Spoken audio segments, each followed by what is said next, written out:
ఓం గం గణపతయే నమః. ఓం వాగర్ధావివ సంపృక్తో వాగర్ధ ప్రతిపత్తయే జగతః పితరో వందే పార్వతీ పరమేశ్వరో శ్రీ ఉమామహేశ్వరాభ్యాం నమః. వృశ్చిక రాశి మే మాసంలో గ్రహాల యొక్క స్థితిగతులను గనక గమనించినట్లయితే ఈ వృశ్చిక రాశి వారికి అనుకూలంగా ఉన్నటువంటి గ్రహస్థితి చాలా తక్కువనే చెప్పుకోవాలి. చతుర్థంలో ఉన్నటువంటి రాహువు విద్యార్థులకి సంకటంగా వారి యొక్క ఆలోచనలు దుష్ప్రవర్తనల వైపు, దురాలోచనల వైపు, దుర్వ్యసనాల వైపు వెళ్ళేటటువంటి ఆలోచన, సంస్కారహీనమైనటువంటి సంభాషణ చతురత, వారు చేసే ప్రతి ప్రయత్నము కూడా అనాగరికంగా ఉండేటటువంటి పరిస్థితి ఈ శని మరియు పంచమంలో ఉన్నటువంటి రాహువు కలుగు చేస్తున్నారు.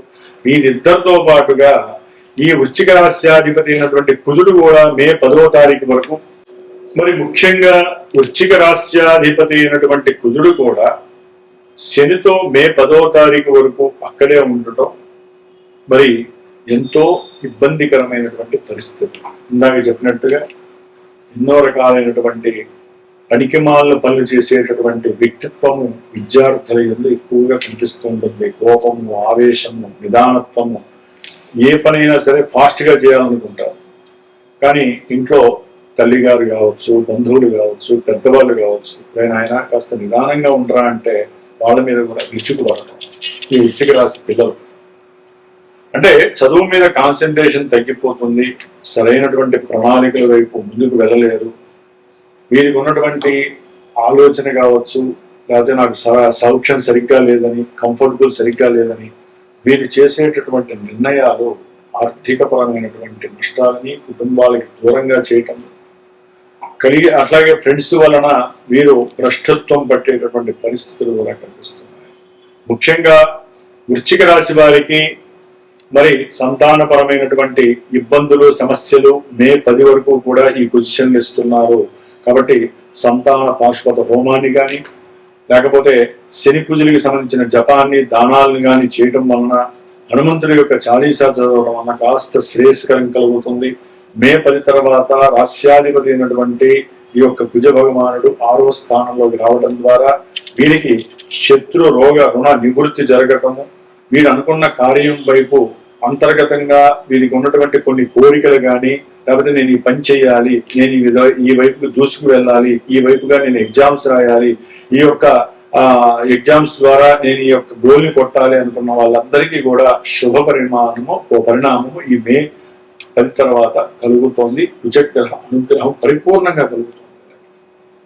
అట్లాగే మే 14 వరకు కూడా సూర్యుడు ఇక్కడే ఉండటము, బుధుడు ఇక్కడే ఉండటం ద్వారా వీరికి చేసేటటువంటి వృత్తి ఉద్యోగాదులలో మంచి పెంపుదల కలగటము, ఆర్థిక ధనలాభాలు కలగటము, వీరిని ఉన్నత అధికారులు అప్రిషియేట్ చేయటము, దాని ద్వారా వీరికి ఉన్నటువంటి ఆ నాలెడ్జ్ ని వీరికి తెలియకుండానే మరి బయట వాళ్ళు గుర్తించడం ద్వారా వీరిలో తెలియని ఆ లోపల మానసికమైనటువంటి గర్వం, అంటే గర్వం అంటే నెగిటివ్ కాదు, నాలో ఇంత టాలెంట్ ఉందా అనేటటువంటి స్వయం అనుభూతిని వీరు పెంపొందించుకోవడం వలన ఇంకా భవిష్యత్తులో నేను ఇంకా ఏదో చెయ్యాలి అనే తాత్పర్యం పెరుగుతూ ఉంటుంది. అట్లాగే ఉద్యోగరీత్యా వీరికి కాస్త వీరు పనిచేస్తున్న చోటే దూరంగా ప్రయాణాలు కలగటము, ఆ ప్రయాణాల వలన శారీరకంగా అలసిపోవటము, దాని ద్వారా అవసరం లేని కొన్ని వడదెబ్బలు, ఎందుకంటే ఎండాకాలం కాబట్టి వడదెబ్బ, అగ్నిపూరితమైనటువంటి ఇబ్బందులు కలగటము, ఇట్లాంటివి కూడా కొన్ని కలగటానికి అవకాశాలు ఉన్నాయి.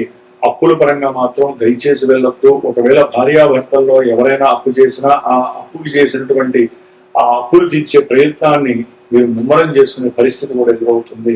మరి 14 తర్వాత 15 నుంచి కూడా ఈ రవి మరియు బుధుడు ఇరువురు కూడా మరి వృషభ రాశిలోకి రావటము, అది వృశ్చిక రాశి వారికి సప్తమము వివాహ స్థానం కావడం. ఎవరైతే వివాహపరమైనటువంటి అనుకూలతలు లేవని బాధపడుతున్నారో, ఎందుకంటే 15 వరకు కూడా శుక్రుడు అక్కడ ఉండి తర్వాత అష్టమంలోకి వెళ్తున్నాడు. శుక్రుడు వివాహ కారకుడు, అది కూడా గురుడితో కలుస్తున్నాడు. కాబట్టి కొంచెం అక్కడ బలహీనపడతాడు శుక్రుడు. అయితే సప్తమంలో వివాహ ప్రయత్నాలు ఎవరైతే చేస్తున్నారో వారికి కొంత ఇబ్బందులు కలగడానికి రవి బుధులు అనేటటువంటి వాళ్ళు ఎక్కువగా, అంటే తెలియకుండానో తెలుసో ఆకస్మికంగా బంధువుల ద్వారానో లేకపోతే ఫ్రెండ్స్ ద్వారా కావచ్చు వీరికి సంబంధాలు రావటం, కానీ వీరు సరైనటువంటి ఆలోచన శక్తిని ప్రదర్శించలేక వివాహపరమైనటువంటి ఎన్నో ఆటంకాలు వీరికి మానసిక అసంతృప్తిని కలుగజేస్తాయి. అందుకని ముఖ్యంగా ఈ వివాహ వ్యవస్థ గురించి కనుక చూసుకున్నట్లయితే మగవారికి వివాహాలు కావటం చాలా చాలా కష్టసాధ్యమైపోయింది. అది ఏ రాశి వారికైనా, ఏ నక్షత్రం వారికైనా సరే. వృశ్చిక రాశి వారికి ఈ నెలలో ఎట్టి పరిస్థితుల్లో వివాహం అయిపోతుందనే మానసికంగా రెడీ అవుతారు. ఎన్నో ఆటంకాలు కలుగుతాయి. కాబట్టి జూన్ 2వ తేదీన గురువు యొక్క మార్పు ఉచ్చస్థిత రాశి కర్కాటక రాశిలోకి వస్తున్నాడు కాబట్టి అధిక జ్యేష్ఠ మాసంలో ఆ రోజున మంగళవారం 2వ తారీఖున వివాహం కానటువంటి 27 సంవత్సరాల నుంచి 42 సంవత్సరాల మధ్య ఉన్నటువంటి పురుషుల కోసం, మగవారి కోసము హైదరాబాద్లో వారి జాతకంలో ఎన్ని దోషాలు ఉన్నా సరే, ముఖ్యంగా సర్పదోషము, కుజదోషము, పునర్భూ దోషము, స్త్రీ శుక్రదోషము, పితృదోషాలు, ఇట్లా ఎన్నో దోషాల వలన పెళ్లిళ్ళు కాక, ఎన్నో పూజలు చేసి హోమాలు చేసినా కూడా పెళ్లిళ్ళు కాక సతమతం అవుతూ ఎందుకు జరగట్లేదు అర్థం కావట్లేదు. దానికి కారణం ఏంటంటే చాలా మంది జన్మజాతకం అంటే జన్మ రాశి అనుకుంటున్నారు. చెప్పేవాళ్ళు అట్లాగే ఉన్నారు, చాలా మంది వినేవాళ్ళు కూడా మా రాశిది కాబట్టి మాకు శుభం జరగట్లేదు, మా రాశిది కాబట్టి శుభం జరుగుతుంది. కానీ పుట్టినప్పుడు జన్మ లగ్నం అనే ఒక బేస్ ఉంటుంది. అది ఎవ్వరికి తెలియట్లేదండి. నాకున్న అనుభవంలో చూస్తున్నాను. దశలు అంతర్దశలు చంద్రుడిని బట్టి ఇప్పుడు ఏం జరుగుతున్నాయి, ఆ యొక్క దశలు అంతర్దశలు ఇప్పుడు ఉన్నటువంటి గోచారంలో ఆ దశానాథులు ఎక్కడ ఉన్నారు, వాళ్ళు అనుకూలిస్తున్నారా, ఏ భావాన్ని క్రియేట్ చేస్తున్నారు. కొంతమందికి విద్య, కొంతమందికి వివాహం, కొంతమందికి సంతానం, కొంతమందికి వ్యాపారం, ఇట్లా ఎన్నో భావాలని జన్మలగ్నం ద్వారా దశలు అంతర్దశలు యాక్టివేట్ చేస్తూ అవి గోచారంలో సత్ఫలితాన్ని ఇస్తున్నాయా లేకపోతే దుష్ఫలితాన్ని ఇస్తాయా అనేది ముందు తెలుసుకోవాలి. ఎవరైనా సరే దానికి సరైనటువంటి గురువుని మీరు ఆపాదించుకోవాలి. గురువు ద్వారా మీరు తెలుసుకోవాలి, మా జాతకం ఎలా ఉందండి, మా దోషాలు ఏమున్నాయి, ఆ దోషాలకు పరిహారం చెప్పండి అని చెప్పి గురువుని అడగాలి. అవే సరైనటువంటి రెమెడీస్. జ్యోతిష్యం అంటేనే రెమెడీ అండి. జ్యోతిష్యాన్ని పురాణంలో వినేసి వదిలేస్తే 10 మంది దగ్గర జ్యోతిష్యాన్ని చెప్పించుకుంటే దానివల్ల లాభం లేదు. పురాణం విన్నంత ఈజీ కాదు జ్యోతిష్యం అంటే. చెప్పేవాళ్ళు పర్ఫెక్ట్ ఉండాలి, వినేవాళ్ళు కూడా దాని గురించి తెలుసుకోవాలి, నాలెడ్జ్ అని కాస్త తెలుసుకోవాలి. తెలుసుకొని దాని దగ్గర పరిష్కారాన్ని ఆచరించుకోవాలి. కాబట్టి ఈ యొక్క జూన్ 2వ తేదీన వివాహం కాని వారి కోసము ప్రత్యేకించి సుబ్రహ్మణ్య కళ్యాణము, అట్లాగే కన్యా పాశుపత రుద్రహోమము నా పీఠం తరపున నా సమక్షంలో బ్రాహ్మణుల యొక్క సహకారంతో వేదమంత్ర ఘోషతో ఏర్పాటు చేస్తున్నాను. ఎవరైనా సరే వివాహం కోసము ఈ హైదరాబాద్ సరౌండింగ్స్ లో వచ్చి చేసుకునే వాళ్ళు డైరెక్ట్ గా కళ్యాణము చూడొచ్చు, హోమము చేసుకోవచ్చు. దూరంగా ఉన్నటువంటి వారు నన్ను సంప్రదిస్తే గనక తప్పకుండా వారి గురించి నేను చేసేటటువంటి హోమంలో ప్రత్యేకించి నేనే వారి కోసం హోమం చేస్తాను. ఆ యొక్క రక్షని మీకు పంపించే ప్రయత్నం కూడా చేస్తాను. కాబట్టి ఈ యొక్క వృశ్చిక రాశి వారికి అష్టమంలో ఉన్నటువంటి గురువు ఆర్థికపరమైన నష్టాలని, అట్లాగే శుక్రుడు కూడా అక్కడ ఉండటం ద్వారా భార్యాభర్తల మధ్య ఒకంత ప్రేమ, ఆప్యాయత, లేకపోతే ధన సంబంధితమైనటువంటి పుత్ర సంబంధితమైనటువంటి విషయాల పరంగా కొంత విభేదాలు, మాటలు ఫలించకపోవటము, సంభాషణలో చతురత లోపించటము, ఇలాంటి వాటి వలన కూడా ఎన్నో ఇబ్బందులు కుటుంబంలో ఎదుర్కోవాల్సిన పరిస్థితులు, చేసే వివాహ ప్రయత్నాలలో లోపాలు, ఆర్థికపరమైనటువంటి అప్పులపరమైనటువంటి సమస్యలు వీరిని మెడకి ఉచ్చు వేసి బిగించినటువంటి పరిస్థితులు కలుగజేస్తాయి వృశ్చిక రాశి వారు. గురు శుక్రుడు అష్టమంలో ఉండటం, శుక్రుడు అష్టమంలో ఉండటం మంచిదే, కానీ గురువుతో కలిసి ఉండటం ఉపయోగం లేదు. ప్రయాణాల వలన కొన్ని ఆకస్మిక ప్రమాదాలు కూడా జరిగి ధన నష్టం కలగడానికి అవకాశం, సంతానపరమైనటువంటి యోగ్యతలు కూడా కొంతమంది కోల్పోయే అవకాశం ఉంటుంది. కుటుంబాన్ని దూరంగా చేసుకోవడం పరిస్థితులు కూడా ఉన్నాయి. అట్లాగే వృత్తి స్థానం అయినటువంటి కర్మస్థానంలో కేతు ఉండటం వలన చేసేటటువంటి వృత్తి ఉద్యోగాదుల్లో ఇబ్బందులు ఎదురయ్యే అవకాశాలు చాలా మందికి వృశ్చిక రాశి వారికి ఉన్నాయి. చేసే వ్యాపారంలో సరిగ్గా కనుక మనసు పెట్టకపోయినా, మీరు కోరికలతో వ్యాపారం చేస్తూ మాకు ఎంత లాభం రావాలి అనుకొని సమయస్ఫూర్తి, సమయపాలన లేకపోతే వ్యాపారం డౌన్ ఫాల్ అయిపోతుంది. కాబట్టి విష్ణు సహస్రనామాన్ని చేయించండి. విష్ణువు యొక్క హోమాన్ని అయినా సరే ఏదో రకంగా సుదర్శన పాశుపత హోమం ఇలాంటివి చేయించుకోవడం ద్వారా వ్యాపారంలో స్థిరత్వం కలుగుతుంది. కాబట్టి ఈ యొక్క మాసంలో హనుమత్ జయంతి మనకి మే 12వ తారీఖున వస్తోంది.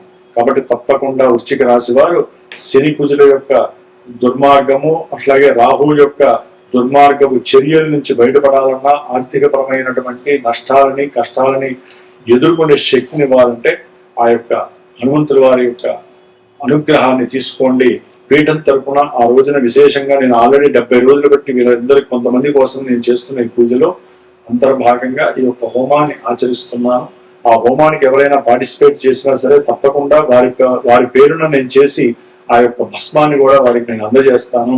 ముఖ్యంగా మే 16 అమావాస్య శనివారం రోజున శని జయంతి సందర్భంగా పీఠంలో శని బాధలు పడుతున్న వాళ్ళందరికీ కూడా ఏ విధమైన కష్ట నష్టాలు ఉన్నా సరే ఆ యొక్క శనీశ్వరుడి యొక్క అనుగ్రహం కోసం, ఆయన పుట్టినరోజు మనందరికీ ఆయన ఆశీర్వచనం చేయటానికి నేను ప్రత్యేకించి పీఠంలో మరి ప్రతి అమావాస్య నేను చేస్తూనే ఉంటాను. ఈ అమావాస్యకి శనిగ్రహం యొక్క మూలమంత్రంతో వార్షిక రుద్రహోమాన్ని ఆచరిస్తూ, నవగ్రహ నక్షత్ర అమావాస్య హోమాన్ని, అట్లాగే విశేషంగా మృత్యుంజయ హోమాన్ని కూడా ఆచరిస్తూ ఆ యొక్క భిక్షను కూడా ఎవరైతే ఆ హోమంలో పార్టిసిపేట్ చేస్తారో ఆ రక్షణ భిక్షగా మీ అందరికీ కూడా పంపించే ప్రయత్నం చేస్తున్నాను.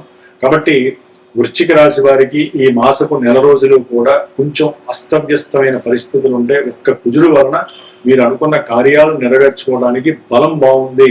రోగ నిరోధక శక్తిని మీరు పెంచుకునే అవకాశం మే 10 తర్వాత ఉంది. ఏ పనులైనా సరే మే 10 తర్వాతే ఉద్యోగపరంగా కానీ అనుకూలతలు వస్తాయి. ఆర్థిక లావాదేవీల్లో విశేషమైనటువంటి స్పందన కలుగుతుంది. మీరు ఏ పని చేసినా ధైర్యము సాహసము అప్పటి నుంచే కలుగుతాయి. కాబట్టి ఈ విధంగా ఈ యొక్క వృశ్చిక రాశి వారు మిగతా గ్రహాలన్నింటినీ స్తోత్రపరంగా పారాయణ చేసుకోండి. హనుమంతుడు చాలీసా చదువుకోండి, మీకు శుభం జరుగుతుంది. ఓం సం శరవణ భవాయ నమః.